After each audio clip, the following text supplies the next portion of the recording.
Hi, Christian Doctrine students. It took me a little bit, but I did my best to compile a list of all of the sin questions that you guys asked. And you guys asked some very good questions. I tried to organize them so I don't get too lost and you don't get too lost as we go through these. And this might take me a little bit of time to get through all of this. A longer video would involve me, pulling up Bible verses and answer to all your questions. And while that would be better because it'd be more thorough putting the Word of God in front of you, it would be a truly long video, which I don't think any of you desire to spend that much time watching.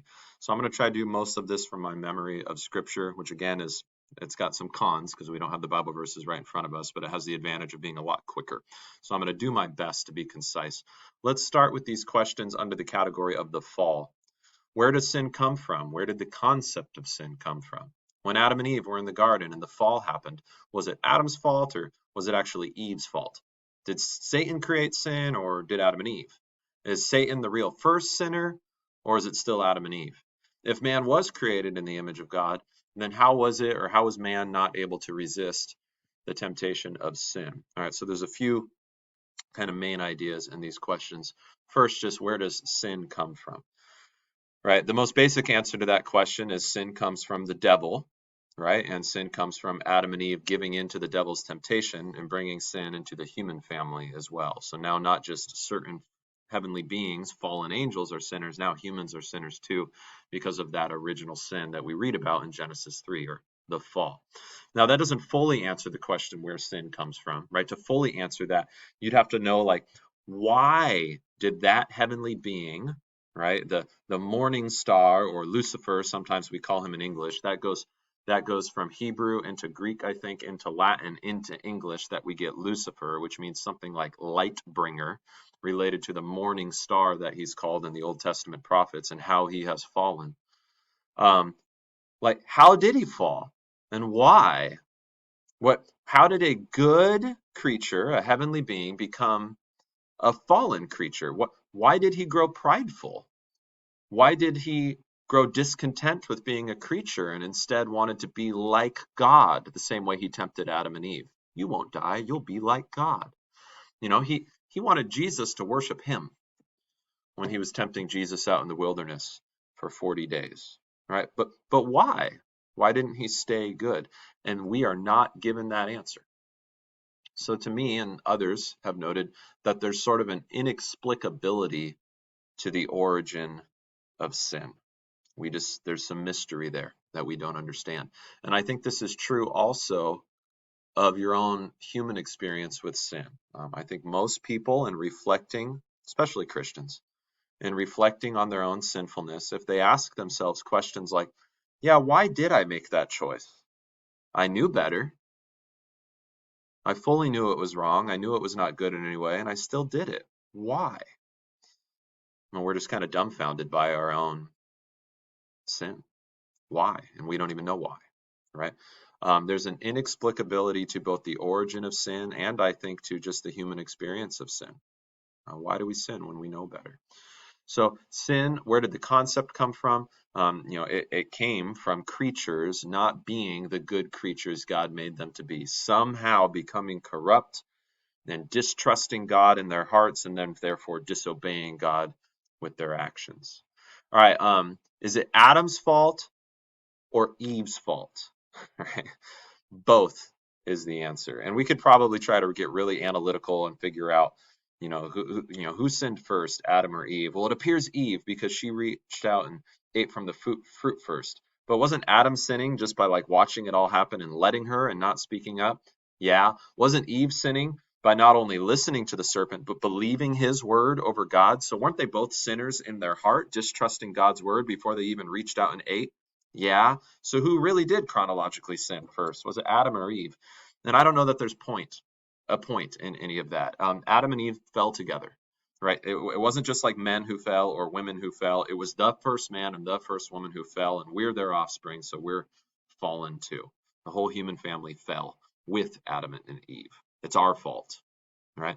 Now it's the devil's fault too, right? He's the one there tempting and deceiving. The only one who's not at blame at all is God. God permitted them to make their bad choice, to make their disobedient, unfaithful choice. but he didn't tempt them to do it. He didn't tell them to do it. He told them not to. He didn't plan that they would do it. He knew they would, but he didn't plan or cause it in any way. Did Satan create sin? So is Satan the first real sinner? He's the first heavenly sinner. Yeah, I mean, he was a heavenly being, and he rebelled. And then he successfully, in a way, brought that rebellion to earthly beings too. He caused Adam and Eve to sin. Yeah, so there was a rebellion in heaven before there was a rebellion on earth. That doesn't excuse human sin. We still made our choice. We fell for the devil's temptation. If man was created in the image of God, then how was man not able to resist the temptation of sin? I don't know. That's a really good question. Why didn't Adam and Eve just walk away? To me, it's more intuitive that they would have. Why didn't they just walk away from that serpent who was clearly contradicting God's word, at least trying to get them to doubt God's word? They should have just walked away. They know that. Why didn't they do that? And I don't know. Right? I think they were able to resist the temptation of sin. They were able to, but they didn't.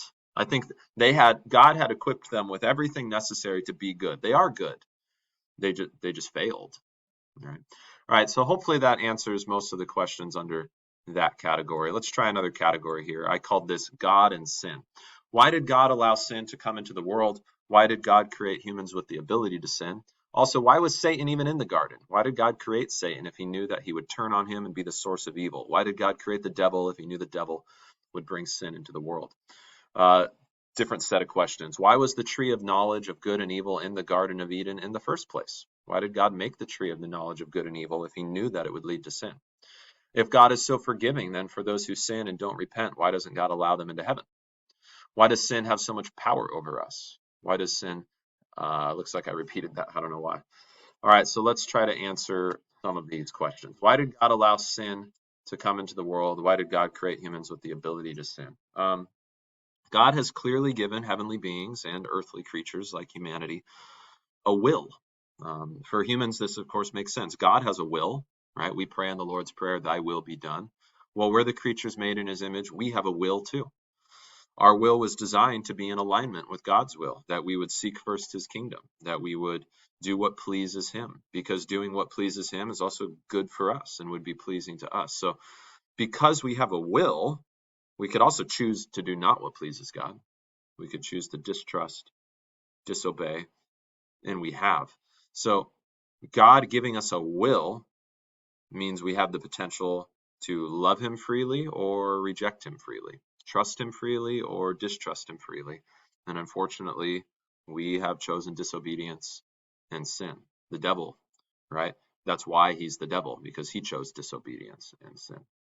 So God allowed it. That's a correct way to put it. But why did God create humans with the ability to sin? Because God created humans with a will. All right. Also, why was Satan even in the garden? Why did God create Satan if he knew that he would turn on him and be the source of evil? Why did God create the devil if he knew the devil would bring sin into the world? All right. I'll try to speak carefully here. God didn't create the devil. God didn't create Satan. God created all things and saw that they were very good. One of the good things he created was this particular heavenly creature who we now know as the devil, but he wasn't the devil then, not at creation. He was a very good heavenly creature, but now he's fallen. He's a fallen angel, and some other angels fell with him. They caused a rebellion in heaven, and Michael and his angels, this is Revelation chapter 20, fought against them, and Michael won, and they were cast out of heaven to the earth, and they're going to lose. Right? They're going to lose for their rebellion. Jesus has defeated them by his death and resurrection, and they'll get thrown into hell. Our enemies, the devil and the demons, will get thrown into hell forever on the last day, and they will never deceive or torment us again. Right? So God didn't create Satan or the devil. He created good heavenly creatures, but some of those good heavenly creatures, for mysterious reasons we don't fully understand, became corrupt. Right? The devil became prideful, discontent to be a creature, wanted to be God. So that's why we call him the devil now instead of an angel. He's an unclean spirit. Why was the tree of the knowledge of good and evil in the Garden of Eden in the first place? Why did God make the tree of the knowledge of good and evil if he knew that it would lead to sin? I have asked that same question myself, and you've got me stumped.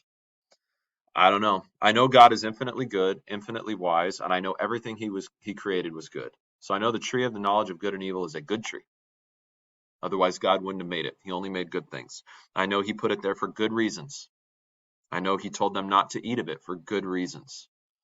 But I don't know what the reasons are. And I think theologians who answer that question, it's pure speculation. Right? The Bible doesn't answer this, not to my knowledge. I know of no verse that answers that question. Luther makes an interesting comment. He says every time Adam and Eve walked by that tree and didn't eat it, they just kept walking.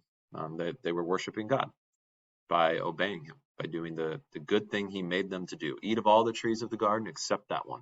And every time they ate of all the trees of the garden except that one, they were worshiping God. All right, if God is so forgiving, then for those who sin and don't repent, why doesn't God allow them into heaven? All right, God has forgiven all your sin. Try not to think of heaven as just like a place. Heaven is where the Lord is. Do you want him to be your father? Right? Do you accept the Lord as your good, loving, and heavenly Father, and you want to be like him and like his son Jesus Christ?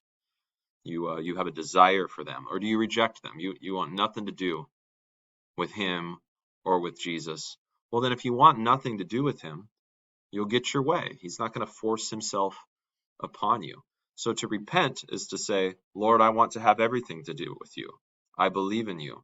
Forgive me for all the ways in which I've acted that are contrary to your goodness and to your will for me. Help create in me a clean heart. Make me the kind of creature you have made me to be. I apologize. I repent of my sin. To not repent is to say, Lord, I want to keep doing things my own way. I'm not interested in you or your way. I'm going to be my own God and my own creature. Well, then you'll get your way. You can be your own God and your own creature. And that means not eternal life in heaven with God. It means eternal separation from God, who is life. Hell. Right? Why does sin have so much power over us? Scripture describes sin not as just like an action, but it's almost like it's alive. It's this sin is an enemy.